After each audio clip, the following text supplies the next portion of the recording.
Olá pessoal do Super Econômica, aqui é a Kézia.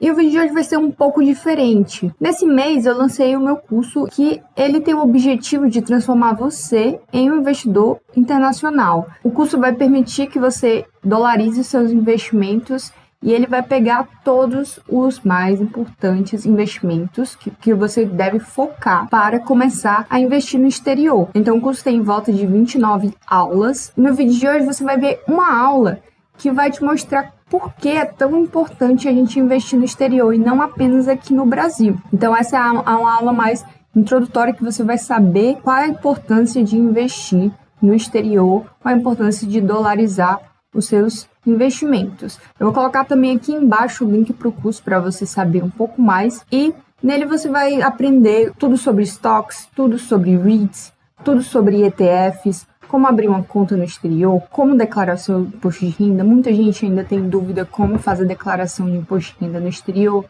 Então, o curso tem um passo a passo e nessa aula ela vai abrir os seus olhos, vai te mostrar por que é tão importante investir no exterior.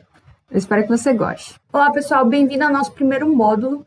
E nesse primeiro módulo, a gente vai tratar do problema. E o problema vai vir com a pergunta, por que investir no exterior? Então, aqui no Brasil a gente tem investimentos, a gente tem grandes empresas, por exemplo, como a Ambev, como a Vale e outras grandes empresas, além de investimentos que proporcionam dividendos, proporcionam renda, que é o caso dos fundos imobiliários, e a gente também tem investimentos seguros e mais previsíveis, é o caso da renda fixa. Então, por que investir no exterior? Nesse primeiro módulo, a gente vai tratar do problema e depois a gente vai seguir com as soluções, ver quais são as possíveis soluções para esse problema. O nosso real, atualmente, é a 7ª tentativa de moeda que a gente teve aqui no Brasil. Eu digo 7 porque eu não estou contando também a primeira moeda que foi utilizada aqui no Brasil, que no caso foram os réis. Como o Brasil era colônia de Portugal, no começo da vinda da família real para cá, eram utilizados os réis. Mas os réis também não eram a única moeda que era praticada aqui. Também tinham outras moedas holandesas, de outros países europeus, que também circulavam aqui no Brasil. E mesmo com a proclamação da República, os réis ainda continuaram sendo usados até 1942, como a gente vê aí nos slides. Por que houve essa mudança? Essa mudança aconteceu por 2 motivos. Primeiramente, para unificar, porque várias moedas eram utilizadas naquela época. E segundo, que foi o motivo que teve todas essas trocas de moeda, a inflação. A gente vai definir a inflação logo à frente, mas eu gostaria que vocês percebessem que mesmo a primeira moeda do Brasil, no caso o cruzeiro, ela foi criada por causa da inflação. E um cruzeiro valia equivalente a 1.000 réis. Então houve esse corte de 3 zeros aí para controlar a inflação. Porém, a inflação continua aumentando. E foi criado o cruzeiro novo. Na verdade, não foi criado. As notas de cruzeiro elas foram carimbadas para indicar que elas eram um novo dinheiro. O motivo, novamente, a inflação. Depois a moeda voltou a ser o cruzeiro, mas logo com a inflação crescente dos anos 80, que também foi chamada de década perdida, porque a inflação ela subia assustadoramente.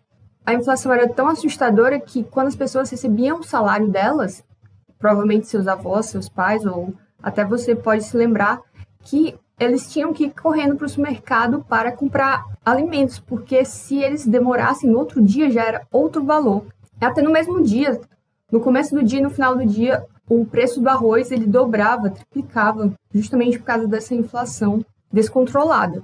E essa inflação continuou, depois veio o cruzado novo, que também era só carimbado, carimbavam as notas de cruzado, porque a inflação era tão rápida que não dava tempo de imprimir papel moeda. Depois veio novamente o cruzeiro, cortando mais 3 zeros, até o atual plano real. Então, se a gente contar os réis, o real seria a nossa 8ª tentativa de moeda. Justamente por causa do descontrole da inflação. E o que é a inflação? Esse camarada aí, o Louis Van Mies, ele era, né, no caso, um economista da escola austríaca E ele define a inflação como o aumento da quantidade de dinheiro na economia. Então, quanto mais o governo, que é o responsável por a criação do dinheiro, quanto mais o governo cria papel moeda, essa oferta vai afetar o preço dos produtos. E é engraçado aí, essa definição que eu tirei do site do Banco Central aqui do Brasil, fala que a inflação é o aumento dos preços dos bens e serviços. Mas no caso, para os economistas da escola austríaca, isso seria apenas uma consequência. Quanto mais oferta monetária existe, quanto mais dinheiro existe na circulação, mais esse dinheiro é depreciado. Isso também tem a ver com um conceito que a gente vê na economia que se chama a escassez.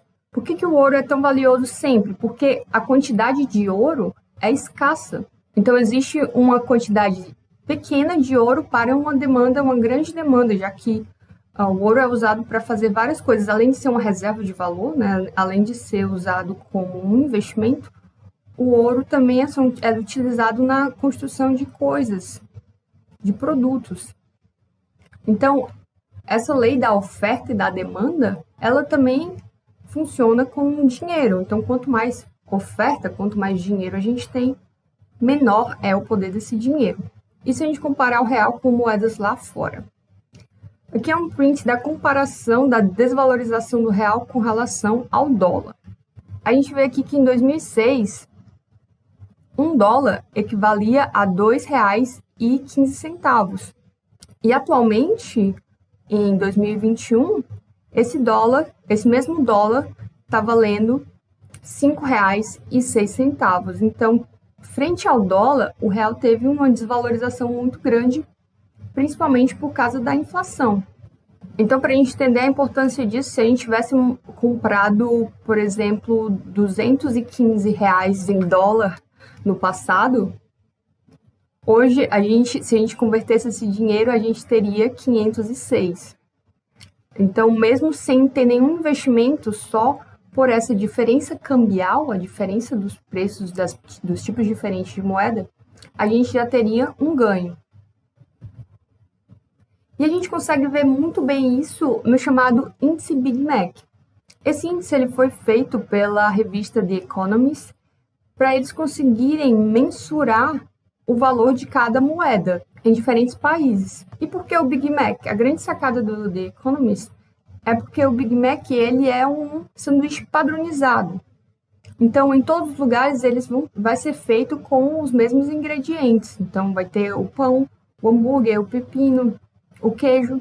E todos esses ingredientes são comprados por produtores locais. Então, é uma receita quase idêntica em todos os países. Então, simplesmente, o índice Big Mac ele vai mostrar quais são as moedas do mundo que estão mais valorizadas e quais são as moedas que estão menos valorizadas.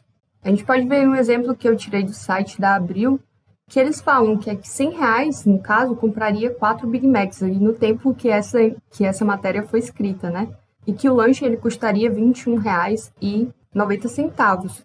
Mas se você fosse comprar esse mesmo Big Mac na Rússia, com o dinheiro russo, os rublos, você compraria 10 Big Macs, porque lá o valor do Big Mac em comparação real seria R$ 9,99. Então, no caso, quanto menos Big Macs você compraria, mais valorizada ia estar a moeda. E se a gente comparar o Brasil com outros países do mundo? Esse gráfico aí foi tirado do Statista, que é um site de pesquisas, e ele vê o preço do Big Mac em 2021 agora, em comparação a dólares americanos.